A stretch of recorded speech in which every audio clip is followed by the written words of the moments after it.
This is woodblock printmaker David Ball, and this is a view of my Tokyo workroom, where this evening I'm about to start work on doing the first proofing of Jed Henry's Rickshaw print.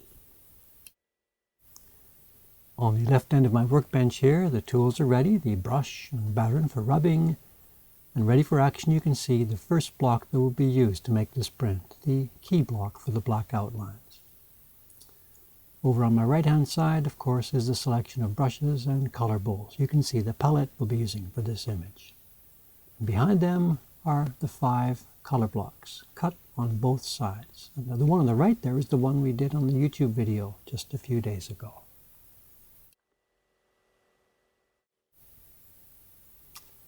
So let's begin. Now, what you're going to see over the next perhaps 15 minutes or so is the process of making one of these prints from blank sheet of paper right through to the finished object. Japanese printmaking of this type always starts the same way, with the printing of the key block. The black lines go onto the paper first, and the colors will later fit into them one by one. So here we are. The paper is the type known as Echizen Hosho Washi. It's made for us by Mr. Iwano Ichibe. And he actually is a living national treasure, his workshop.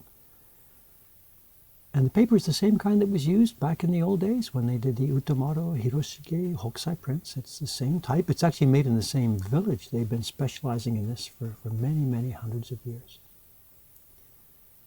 With full pressure with my baron here, and you can see the pigment starts to show through from the back of the paper.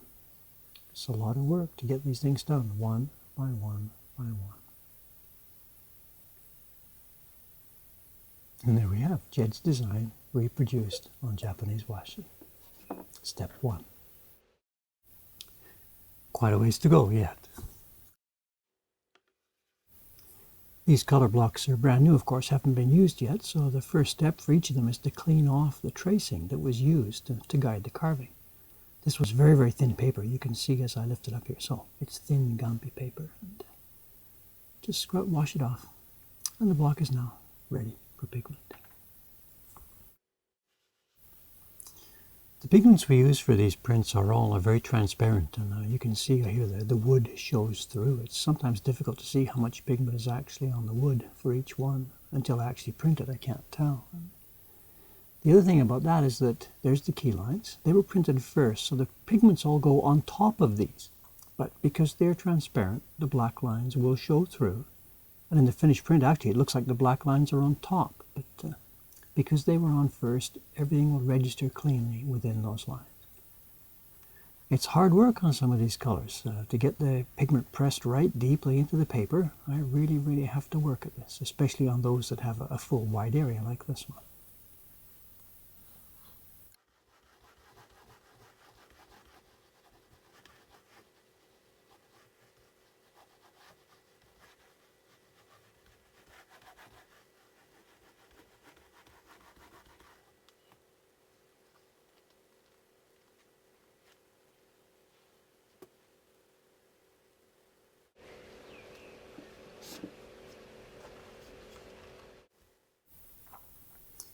You can see here the recipe. That's paste, what we call nori, going onto the brush.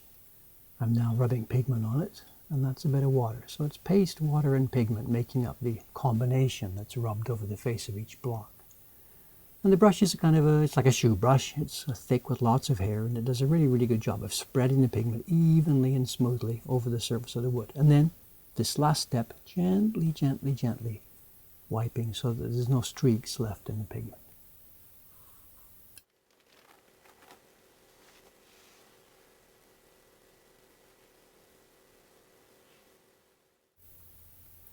The rubbing tool, the baton, it's covered with a layer of bamboo sheath. And you can see a rubbing on the dirty pad over there. That's covered with oil, camellia oil. And leaves a light film of oil on the baton so that it's smooth, it glides smoothly and easily over the back of each sheet of paper.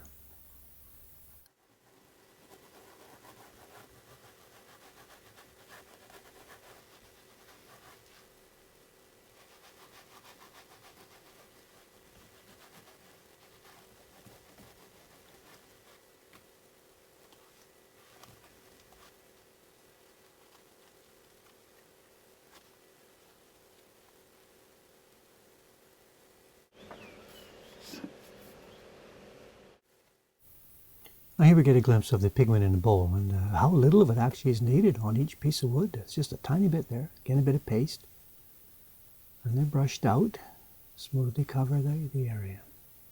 As I said before, they're completely transparent, so it doesn't block any of those black lines.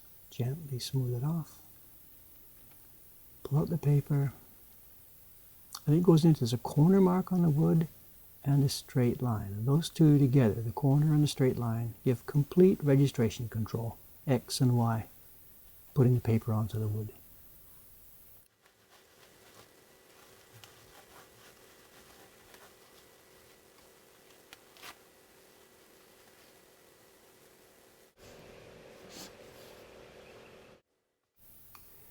What you're seeing in this little video, of course, is a very compressed version of what the process is like on just one sheet of each color. Normally we've got, say, 50 sheets or 100 sheets or 200, whatever, in the stack in front of me, and doing the key block 200 times, and then I do the green 200 times or so. So all you're seeing here is just simply one of each, where in reality I would do many, many copies of each color at any given time.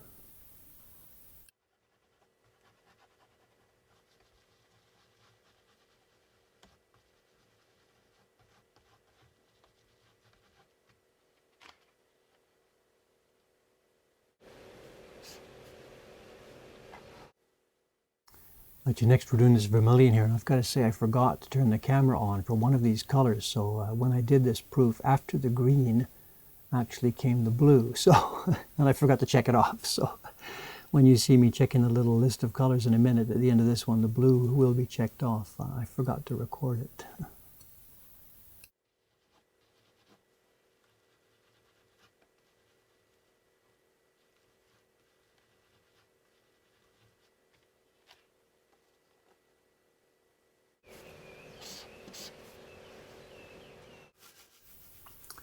Here's another one of the impressions. It's a lot of hard work. It's another impression for the background. We had a lighter dun color first, and now we're darkening up part of it with a darker brown. And you can see now, before we could barely see the pigment on the block, and now because this one is darker, it really shows up more clearly. But even when pigments start to get dark like this, they are still transparent. And any of those black lines on the block will still show through. Giving a little twist to the barren there, instead of keeping it in the same position each time, it just turns a little bit now and then so that it wears smoothly and evenly around the complete circle. On large prints, this can be hard work, and this is not so big, so it's all right. But when the prints get larger, boy oh boy, this printing is really, really very hard work.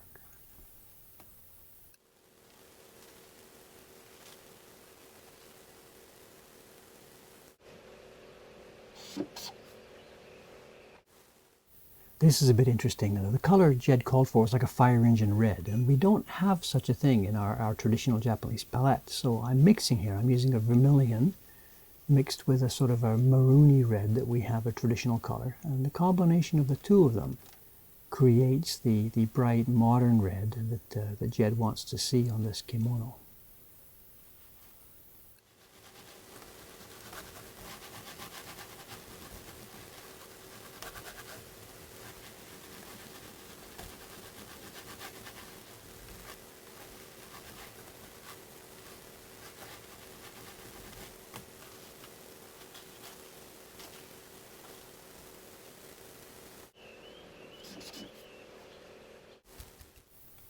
With most of the main body colors of the print now in place, we switched to filling in lots of the smaller details. This is the octopus ink spray, and it's printed with a bit of a deep purple on black. As they get down into smaller size areas here, I've got to be careful. If I press too hard, it'll distort the paper, so I have to be very careful to push in exactly the right place. Here we are, a spray of ink. These smaller areas here, the newel posts, and when it comes time to do the production printing, we'll probably print these actually at the same time as that ink spray. But because I'm still testing here, I'll do them a bit differently and make sure the registration is okay, and we're just testing things here one at a time. Very light pressure here. And they should pop up. Yeah, very nice touches. I'm glad Jed put those in there. This is one of the more difficult impressions on the print. It's what we call a bokashi. That's paste in half of the brush. I'm rubbing pigment at one end of the brush. Bokashi is gradation, of course, and he wants a bit of depth in the background behind the bridge here. And we need a gradation that's heavy at one end and light at the other. And it's not so difficult to make any given one of these, but when it comes time to do the main batch, the idea that we should get them all exactly the same is going to keep us on our toes.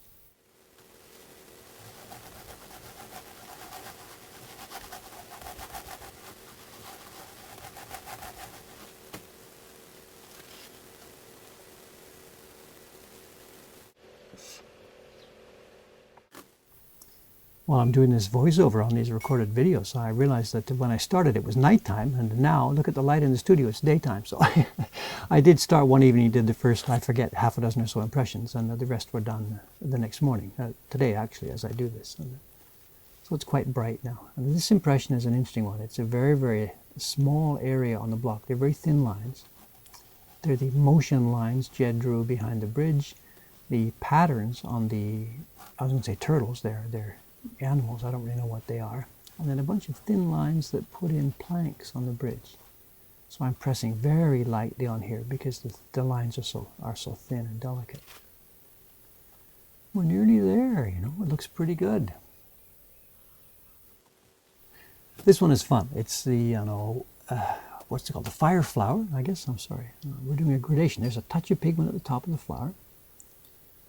Just brush it out at one end lightly. Don't let the pigment go down too far. And because I'm left-handed, I have to put that in upside down. Then switch the block around so that the paper can go in the usual way.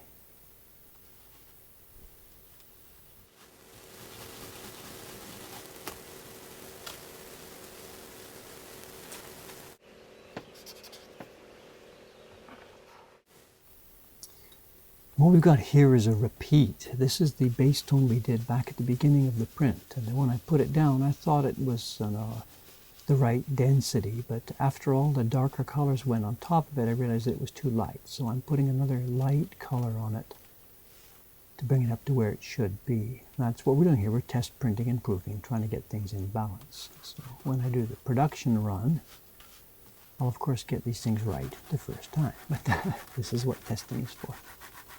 This paper too, the paper is wet. You know, we moisten the paper before we start printing. So what you're looking at, you're seeing me rub full body force on a wet piece of paper that has been rubbed already, 15, 16 times over the course of the past few hours. And it still holds up.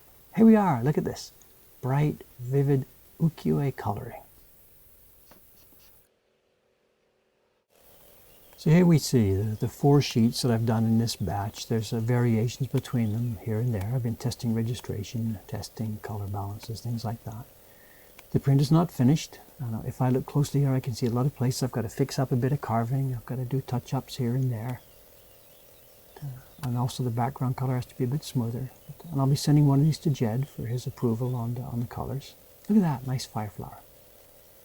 This is a good start, and I'll do this again in a couple more days, do a little bit better job, get the colors a bit better balanced, and then we'll be ready to stand by, wait for Jed to open up his Kickstarter and to see if indeed people are going to want some of these, and if so, how many I'll be making.